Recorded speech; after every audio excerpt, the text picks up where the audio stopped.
રાજા ઉગ્રસેન અને માતા પિતા વસુદેવ અને દેવકીને કારાગૃહની અંદર બિરાજે છે. એ બાજુ ધીમે ધીમે ડગલા ભરે છે. પ્રથમ પેલા મથુરાના રાજા અને કંસના પિતા ઉગ્રસેનજી મહારાજને એ કારાગૃહમાંથી એ કંસના ત્રાસમાંથી ભગવાને મુક્ત કર્યા. પછી દેવકી અને વસુદેવજીને ભગવાને કારાગૃહમાંથી મુક્ત કર્યા અને ઉગ્રસેનજી મહારાજને હવે જે રાજા કંસે જે રાજગાદી લઈ લીધી છે એ ભગવાને પાછી અપાવી અને મથુરા દેશ બનાવ્યા. મા દેવકી અને વસુદેવજીને અતિ આનંદ થયો અને પછી વસુદેવ અને દેવકી એ પ્રભુને અને દાવને બંનેને વિદ્યાભ્યાસ કરવા માટે ગુરુ ના આશ્રમની અંદર મોકલે છે. ભગવાન કૃષ્ણ વિદ્યાભ્યાસ કરવા માટે ગુરુના આશ્રમમાં આવ્યા અને 64 દિવસની અંદર 64 વિદ્યાઓ પ્રાપ્ત કરી અને ભગવાન એ સર્વ વિદ્યા પ્રાપ્ત કરી અને ભગવાન પાછા મથુરાની અંદર આવ્યા છે. ઉગ્રસેનજી મહારાજને હવે વૃદ્ધાવસ્થા આવી છે. ઉગ્રસેનજી મહારાજ કહે છે કે પ્રભુ હવે આપ જ મથુરા એ સંભાળો અને આપ જ મથુરા દેશ બનો. અને ભગવાન મથુરા દેશ બને છે. બ્રાહ્મણોને બોલાવ્યા છે અને ભગવાનને રાજ તિલક કર્યો. મથુરા દેશ બનાવ્યા અને ભગવાનનો જય જયકાર થયો છે. બોલે મથુરા દેશ ભગવાન કી જય. આ બાજુ ભગવાને કંસનો વધ કર્યો એટલે કંસના ઘરે જે બે તેમની પત્નીઓ હતી એ હસ્તી અને પ્રાપ્તિ એ બંને દીકરીઓ ઉગ્રસેન મહારાજની દીકરી હતી. જરાસંધની દીકરી હતી એટલે જરાસંધને અતિશય ક્રોધ આવ્યો છે અને જરાસંધ મોટું સૈન્ય લઈ અને હવે મથુરાની માથે ચડાઈ કરે છે. ભગવાનની સાથે ભયંકર યુદ્ધ થાય છે. એટલું બધું ભયંકર યુદ્ધ થાય છે. અંતે એ જરાસંધ પરાસ્ત થયો છે અને ભગવાન એ વિજયને પામ્યા. આવી રીતે ભગવાન ઉપર એને 17 વખત ચડાઈ કરી અને ભગવાન પણ હવે યુદ્ધ કરતા કરતા એ થાકી ગયા છે. પછી કાલ યવન આવ્યો છે ભગવાનની સાથે યુદ્ધ કરવા અને ભયંકર યુદ્ધ કર્યો છે. કાલ યવન અને ભગવાન કૃષ્ણનો ભયંકર યુદ્ધ થયો અને યુદ્ધની અંદર ભગવાન કૃષ્ણ હવે ભાગ્યા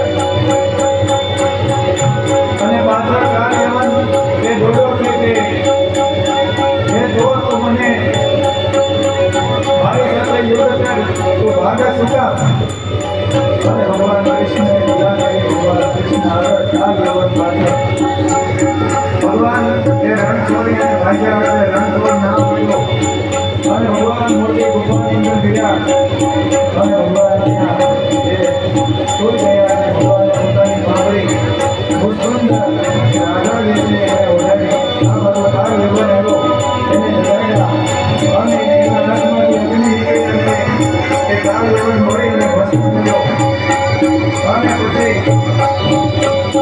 વિશ્વકર્માને બોલાવ્યા છે અને ભગવાનને કહ્યું કે એક નથી બનાવો એ કોઈ શત્રુ એમને પરેશાન ન કરી શકે એટલે વિશ્વકર્માએ દ્વારિકા એ ઢોકળીના કિનારે નથી અને પ્રભુ એ બધાને લઈ અને દ્વારિકા ગયા છે.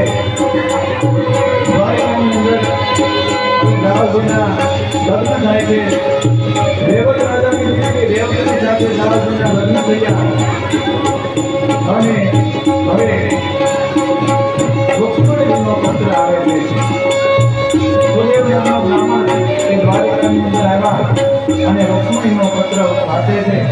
રુક્ષ્મણી કહે છે કે પ્રભુ મને લેવા માટે આવો કારણ કે મારો ભાઈ જે રુક્મી છે તે શિશુપાલની સાથે મારા લગ્ન કરાવવા માંગે છે. માટે પ્રભુ આ સમયે એ લગ્ન થવાના છે એ સમય પહેલા મને તેડી લાવો.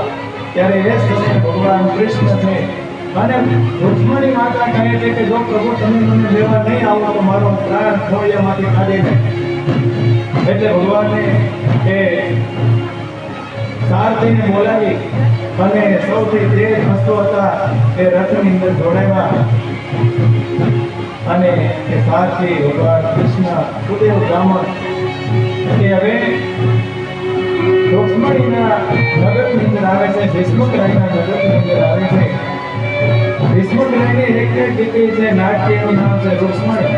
એને 5 પુત્ર છે, રૂક્મી, રૂક્મી બાહુ, રૂક્મી નર, એવા 5 દિવ્ય પુત્ર છે એને એક દીકરી. ભગવાનને પત્રની અંદર લખ્યું હતું કે મારા લગ્નના સમયે હું ભવાનીની પૂજા કરવા માટે લાવવાની છું, પ્રભુ ત્યાં મને લેવા માટે આવજો.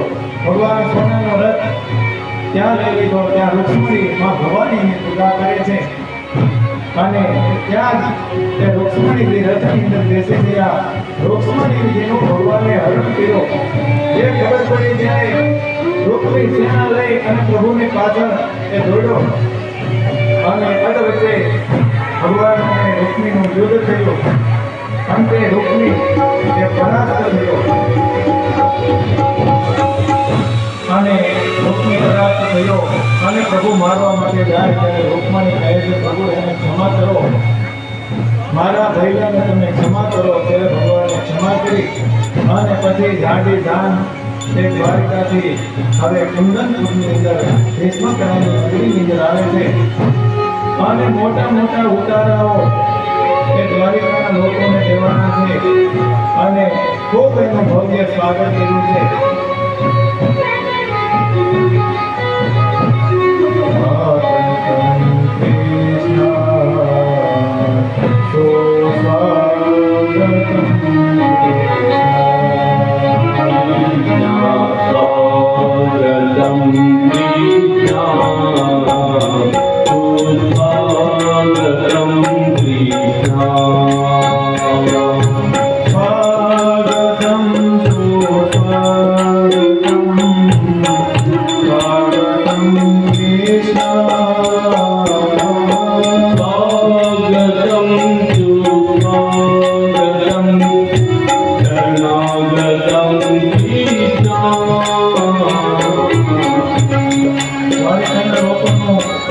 ભવ્ય સ્વાગત કર્યું છે.